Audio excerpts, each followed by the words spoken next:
আজকে বানাবো পাকা কুলের চাটনি। প্রথমে প্লেটে কিছুটা কুল নিলাম।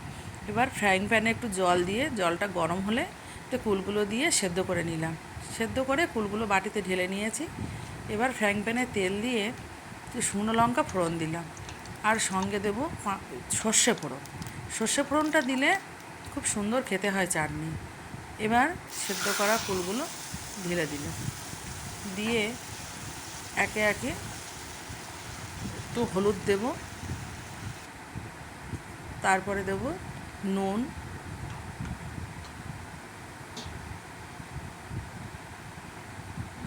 এবার পরিমাণ মতো চিনি দেবো।